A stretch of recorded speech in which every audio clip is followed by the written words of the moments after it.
नमस्कार।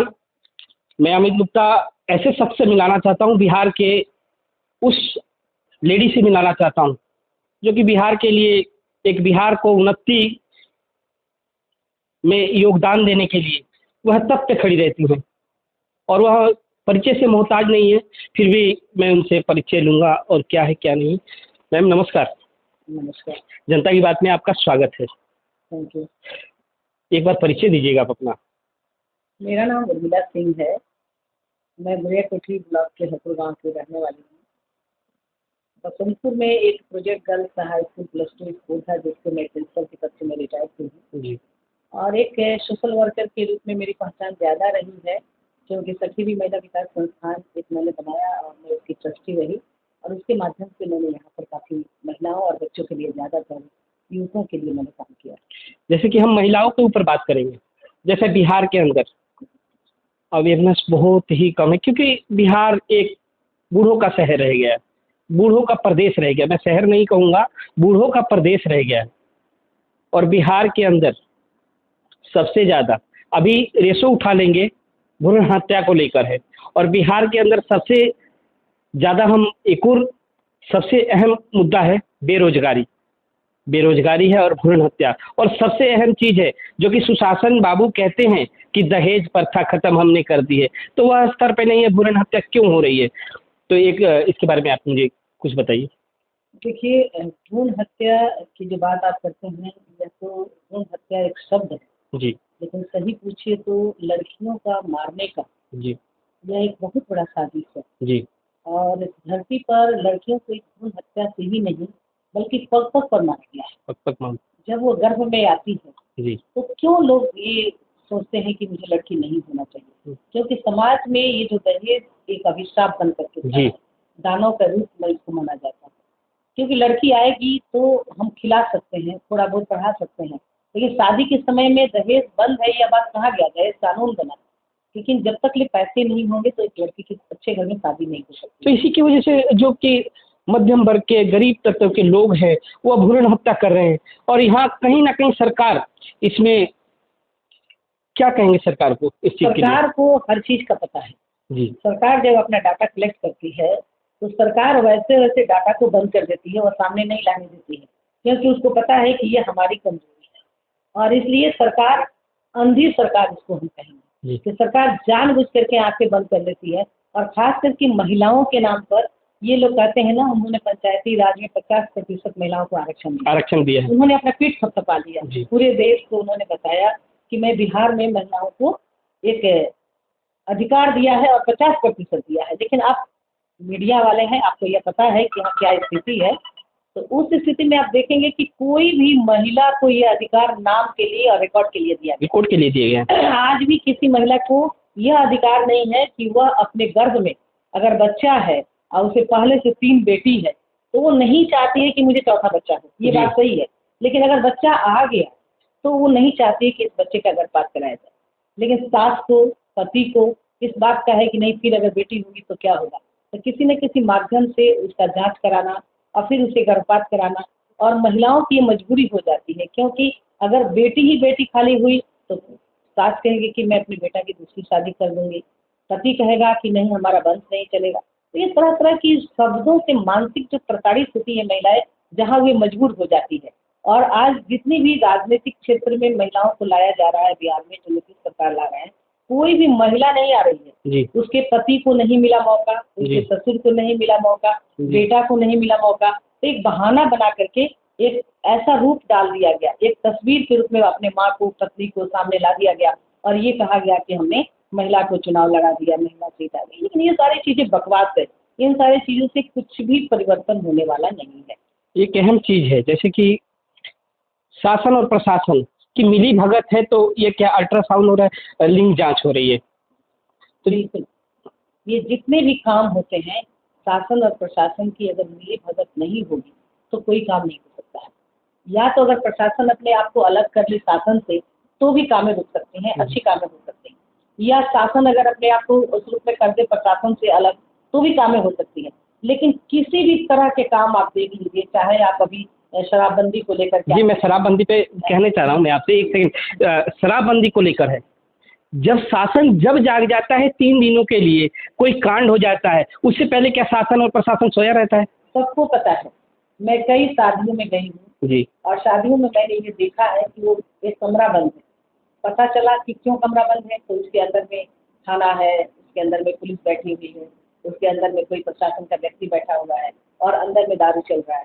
अब आप ये बताइए कि ये कैसे आप कह सकते हैं कि यहाँ पर शराब बंद है, जबकि ये शराब में सारे लोग लिप्त हैं और किसको पता नहीं है। सड़क पर लोग कहते हैं कि ये नशा बंद हुआ है तब से कोई व्यक्ति सड़क पर गाली नहीं देता है, लेकिन मैं तो देखती हूँ कि हर चौराहे पर शाम का समय हो तो आप देखिएगा तो हर चौराहे पर लोग नाचते हुए नजर आते हैं। तो ये कैसे कह सकते हैं शराब बंद है, प्रशासन को कैसे नहीं नजर आता है।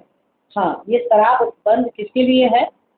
कानून में दिखाने के लिए है, समाज को दिखाने के लिए है। जो गरीब तबके के लोग हैं उनको पकड़ कर जेल में डाल दिया जाता है। आज महिलाएं कितनी प्रताड़ित हो रही है, आप कचहरी में चले जाइए जी। तो वैसे लोग आपको सैकड़ों नहीं हजारों में दिखेंगे जिनके पति बंद है। कल हैंड टू माउथ में लोग हैं और आज शराब के नाम पर किसी को बंद करना है तो उनको पकड़ के बंद कर दिया, उनको बंद कर देंगे। उनको बंद कर दिया गया। लेकिन जिनके घर में होम डिलीवरी की जा रही है उनके यहाँ तो कोई शराबबंदी नहीं है। 500 के बदले अगर 5000 का भी मिलता है तो उनके लिए पैसा भी कोई मायने नहीं रखता है। अभी आपने देखा होगा कि शराब को लेकर के हमारे जस्ट बगल में जी 15 दिन पहले ये आपका क्षेत्र चर्चित रहा और हर एक टीवी चैनल और हर एक जगह, हर एक पेपर में देख लीजिए, यह गांव और यह क्षेत्र, जैसे कि बिहार का सबसे ज़्यादा यह क्षेत्र सिवान, छपरा और गोपालगंज ज़्यादा ही चर्चित रहा। तो शासन उस टाइम जाग जाता है 3 दिनों के लिए, उसके बाद क्या शासन और प्रशासन के नाक के नीचे यह शराब चलता है? सब कुछ चलता है, आज भी चल रहा है। आज भी चल रहा है। और वो कोई पहली घटना नहीं थी जो आप 15 दिन जी। पहले की बात कर रहे हैं, वो पहले नहीं थी। इसके पहले भी 1 साल पहले यहीं बगल में हरदिया में ऐसे घटना हुआ था। जी। सैकड़ों लोग मरे थे। सैकड़ों लोग। हर साल इस तरह की घटना, गोपालगंज में आपने सुना होगा, वहाँ भी काफी लोग जी। मरे थे। तो ये हमेशा ऐसी घटनाएं होती है। जब घटना होती है तो उस समय में ये शासन प्रशासन अपने आप को दिखाते हैं कि देखिए मैं कितना एक्टिव। इधर छापामारी होती है, उधर अरे छापामारी क्यों? छापामारी की जरूरत क्यों पड़ती है? आप ऐसा क्यों नहीं काम कर रहे हो जहाँ की छापामारी की जरूरत ही नहीं पड़े? क्या एक दिन के लिए ये काम हो रहा है? ये रोज हो रहा है। रोज आपके बगल के राज्यों से आ रहे हैं। आज सबसे दुखद बात मैं आपको कहूंगी कि कल तक तो लड़के ही शराब में लिप्त थे, लेकिन आज हमारी लड़कियां, जिन लड़कियों को, किशोरियों को विद्यालय में रहना चाहिए, आप अगर देखेंगे सुबह में जब बस से लड़कियां उतरती हैं, स्कूल का बैग दिखता है पीठ पर, लेकिन उसमें जानते हैं उसमें पाउच होता है, ये पैकेट लेकर के आती हैं और आ करके, और ऐसा हो गया कि एक रोजगार हो गया है। शराबबंदी यहाँ के युवकों का, यहाँ के युवतियों का एक रोजगार बन गया, एक रोजगार हो गया है। ये कहीं ना कहीं ये बेरोजगार हैं, यह रोजगार अपने आप ढूंढ रहे हैं। ऑप्शन ही नहीं है, इतनी गरीबी स्थिति है और इसके लिए हमारे बिहार में कुछ है भी नहीं। आज युवकों के लिए पढ़े लिखे लोग हैं और कहाँ जाए, किससे मांगे? खाना तो रोज चाहिए ही और आज की आवश्यकताएं भी रोज दिन बढ़ती जा रही है। खास करके युवकों में देखा देखी हो रही है, टीवी है, बहुत सारे है, मीडिया हमें देख करके बच्चों को लगता है कि मुझे भी होता, तो क्या करेंगे? माँ बाप के पास पैसे नहीं है, बिहार का काम करने के लिए रोजगार नहीं है, कोई फैक्ट्री नहीं है, तो वैसी स्थिति में जो सुलभ तरीके से प्राप्त हो गया तो चलो ले करके आए, पैकेट में दिए, 5 पैकेट भी लेकर के आए तो 500 रुपया हो गया। जी, जैसे कि अब की बार 2025 के अंदर चुनाव है और चुनाव के अंदर अनेक पार्टियां आ रही हैं, जैसे नई नई पार्टियां आ रही हैं और जैसे कि हमारे अर्थशास्त्री, जो कि हम कहेंगे अर्थशास्त्री और चाणक्य, जो कि जन स्वराज पार्टी के प्रशांत किशोर जी, जो कि हम चाणक्य कहेंगे उनको, क्योंकि हरियाणा के अंदर वो जिताए बीजेपी को और कई पार्टियों को, बंगाल में ले लीजिएगा, आपको हरियाणा में ले लीजिए, बिहार में ले लीजिए, अनेक पार्टियों को वह लेके आगे चले। अब जैसे कि उन्होंने अपनी पार्टी बनाई है तो इसके लिए क्या कहेंगे, वो किस कारण से पार्टी बनाए हैं?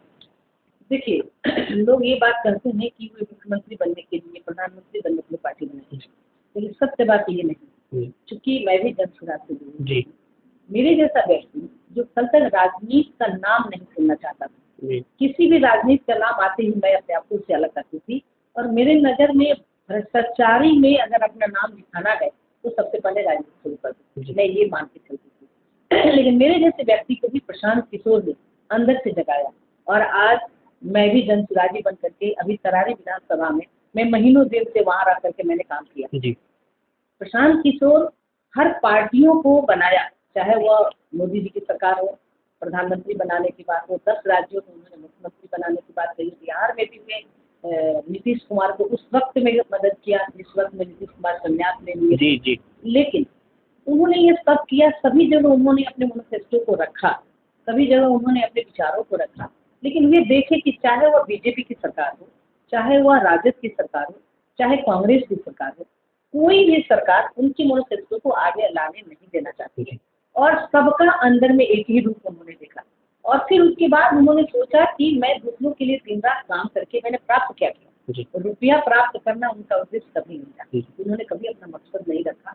नहीं तो वे गुजरात में जब उनसे सवाल पूछा गया था कि आपने इतना मेहनत किया तो इसके बदले में मैं क्या आपको दूँ, उन्होंने क्या कहा? उन्होंने जवाब में कहा हमारे बिहारियों को सम्मान दे दो, यही हमारा पारिश्रमिक होगा। तो ये बहुत बड़ी बात थी, बहुत बड़ी बात। और आज ये चारों तरफ देख करके उन्होंने संकल्प किया कि मैं बिहार की पदयात्रा करूंगा, कांग्रेस की तरह, राहुल गांधी की तरह पदयात्रा नहीं, गाड़ी पर बैठ करके और चारों तरफ घूम करके 10 दिन में पूरा देश की पदयात्रा करूँ। उन्होंने गाँव को देखा, गांव में रहने वाले युवकों को देखा, महिलाओं को देखा, लड़कियों को देखा, बड़े बुजुर्गों को देखा, और उन्होंने महसूस किया कि बिहार में बहुत बड़ा दर्द छिपा हुआ है, बिहार की जनता कराह रही है। 1990 से लेकर 2024 तक अनेक पार्टियां आई और अनेक नेता आए, सब युवाओं को रोजगार नहीं दे पाए और बिहार को बद से बदतर हालत में कर गए। तो ये कारण क्या अपना पेट भरना? बिल्कुल। किसी पार्टी ने अपने आप को छोड़कर, अपनी जाति को छोड़कर, लोग कहते हैं कि बिहार में जाति पात की राजनीति होती है, किसी पार्टी ने अपनी जाति को ध्यान नहीं दिया। जी। अगर जाति का भी कम से कम ख्याल किए रहते तो क्या जो ये 1200 समथिंग लोग जो आज तक बिहार में शासन करते आए, क्या यही लोग हैं? इस जाति के और लोग नहीं है क्या? जी। लेकिन इन्होंने क्या किया? परिवारवाद को देखा। जी, परिवार को देखा। यानी हम आज बन गए तब हमारी पत्नी बनेगी, मेरा भाई बनेगा, बेटा बनेगा, पोता बनेगा। लेकिन अभी इस जाति के, हमारे जाति के लोग कुछ है ही, कोई काबिल नहीं है, काबिल मेरा ही परिवार है। तो ये सभी पार्टियां ऊपर से अलग अलग नाम जरूर रखी है, अंदर में सभी पार्टियां का एक है और एक और आपस में तालमेल मिलाकर के सभी पार्टियां चलती है। एक बात और है, छोटी सी बात है, जैसे कि अब प्रधानमंत्री का चेहरा अगर नीतीश बाबू को फिर से कांग्रेस ने कहा तो क्या फिर से पलट जाएंगे नीतीश बाबू? परसों चाचा का नाम ही जब पड़ गया है तो ये तो कभी भी पलट सकते हैं, ये तो कभी पलट सकते हैं। अब तो नीतीश जी को संन्यास ले लेना चाहिए और नीतीश बाबू को आराम से कहीं जाकर आश्रम में अपना स्थान लेना चाहिए कि पूरी जिंदगी उन्होंने जो भी किया, पत्नी तो खुश नहीं रह पाई, एक बच्चा भी उन्होंने नहीं बना पाए, बिहार क्या बना पाए। तो ये बहुत बड़ी बात है। और नीतीश बाबू को बिहार से 5 साल जो उन्होंने पहली बार जब आए थे तो पूरी बिहार को एक उम्मीद जगी थी, क्योंकि नीतीश कुमार ने बहुत अच्छा काम किया। जंगल राज से एक अलग तरह से मुक्ति दिलाया था उन्होंने बिहार को और बिहार का नजर उनके ऊपर था। लेकिन 5 साल के बाद फिर नीतीश बाबू को अपनी कुर्सी प्यारी रही और अपनी कुर्सी के लिए उन्होंने जब जहाँ बदलने का काम हुआ उन्होंने बदला और आज तो मिनटों में बदल सकते हैं। आज तो उनके लिए कुछ वजूद भी नहीं रह गया, फिर से पलटू राम कहेंगे, फिर वो पलटू राम बन सकते हैं। ये तो कभी भी पलट सकते हैं, उनसे कुछ उम्मीद नहीं किया जा सकता है। बहुत बहुत धन्यवाद, आप हमसे जुड़े और अपनी बात रखी। यह जनता की बात है और जनता की बात है, ये जनता के साथ हैं हम और जनता के बीच में है। किसी के दबाव में नहीं बोलते हैं, किसी पार्टी के विपक्ष में नहीं बोलते, किसी पार्टी के पक्ष में नहीं बोलते। हम निष्पक्षता दिखाते हैं और जो बात होती है जनता की वो जनता के बीच रखते हैं। हम ना किसी के दबाव में बोलते हैं, ना किसी पार्टी के में बोलते हैं। जनता की बात है, जनता के बीच रखते हैं। बहुत बहुत धन्यवाद हमसे आप जुड़ने के लिए, धन्यवाद।